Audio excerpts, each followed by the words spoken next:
Although the National Assembly is on recess, there are still pockets of activities going on.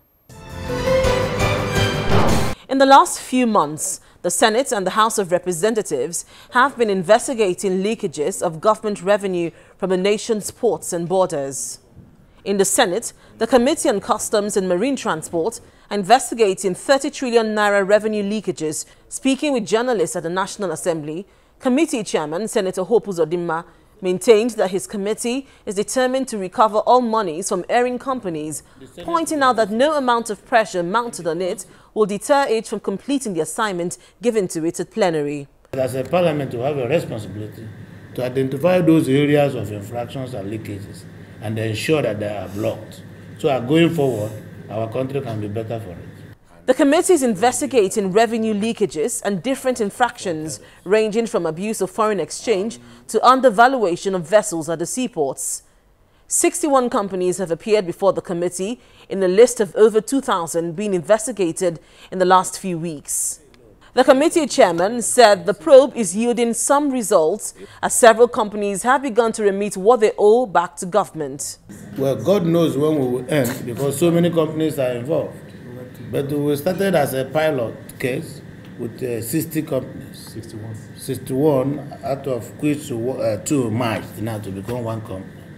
So going forward, the moment they are with the final reconciliation report, because we're gotten to a stage where the companies have come to now agree that these things are in existence. We are now talking how much is the exact amount of money. By the time we get to that final stage, we will now involve customs, who will be handy here to issue demand notices and the invoices that will enable the companies go to banks and make their payments. We don't do revenue collection as a parliament. When we discover the infractions, we refer them to Nigeria Customs Service and direct them to go and collect the revenues, and they will collect the revenues. In the House of Representatives, the lower chamber is investigating undeclared crude oil sales from Nigeria to several countries and companies.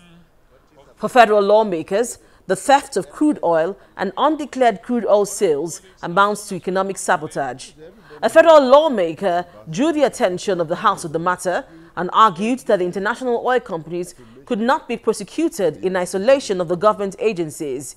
He's asking the Attorney General of the Federation and Minister of Justice to ensure that government officials found culpable are brought to book.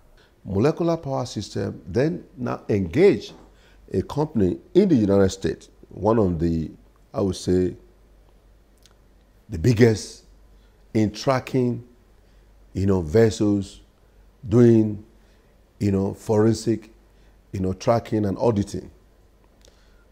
They now engaged Lomos Group out of Houston, Texas.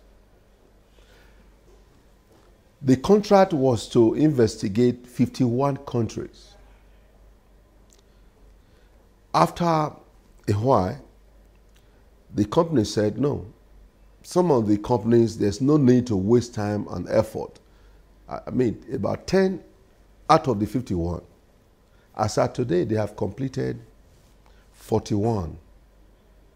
That is investigating 41 countries. What left Nigeria?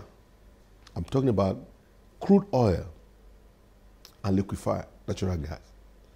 That left Nigeria to global destination.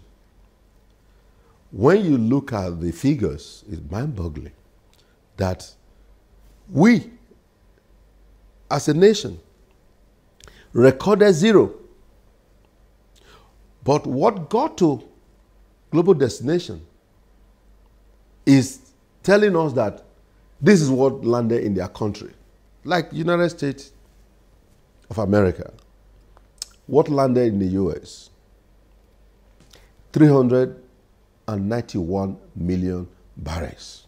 The Attorney General of the Federation, Abubakar Malami, has confirmed that there are 9 ongoing cases filed in Abuja and Lagos against some companies, including Chevron, Total, Ajip, Adax Petroleum and Brass Oil Services Limited, to ensure strategic recovery of stolen hydrocarbon and liquefied gas. The investigation is expected to continue when the National Assembly resumes from its annual recess. Now, Now, this is where we draw the curtain. It's on this week's edition of The Gavel. If you have any views on any of the issues discussed, please email us on thegavel@channelstv.com. Thank you for staying with us and see you again next week.